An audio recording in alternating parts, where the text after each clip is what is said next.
On Thursday, Golden State Warriors coach Steve Kerr told ESPN's Ramona Shelburne that his players would sit down as a team to talk about whether they would visit the White House to celebrate their NBA title, even though his two most prominent players, Stephen Curry and Kevin Durant, had already said they would not be going. On Friday, however, Curry doubled down on his stance that he wants nothing to do with President Trump while speaking to reporters at the Warriors Media Day. That we don't stand for basically what our president, the things that he said and the things that he hasn't said in the right terms, that we won't stand for it. And by acting and not going, hopefully that will inspire some change when it comes to what we tolerate in this country and what is accepted and what we turn a blind eye to. It's not just the act of not going. There are things you have to do on the back end to actually push that message into motion.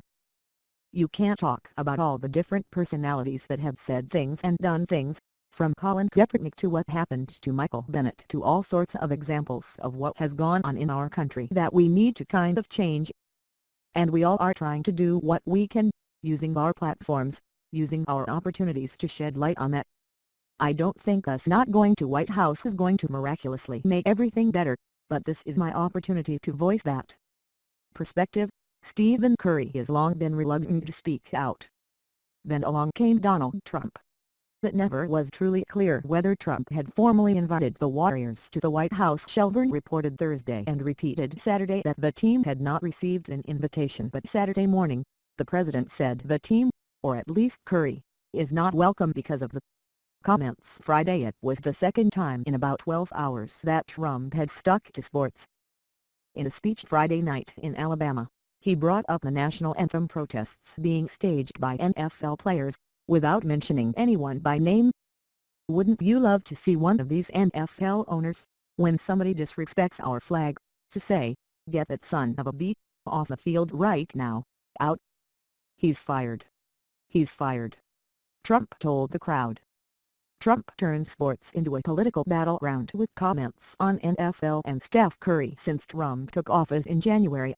Members of the championship-winning New England Patriots, Chicago Cubs and Clemson Tigers have visited him at the White House.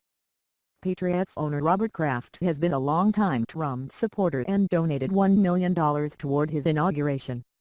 He also arranged for Trump to receive a Super Bowl ring. However, North Carolina men's basketball coach Roy Williams was non-committal when asked whether the Tar Heels would visit Trump at the White House after his team beat Gonzaga for the NCAA championship in April.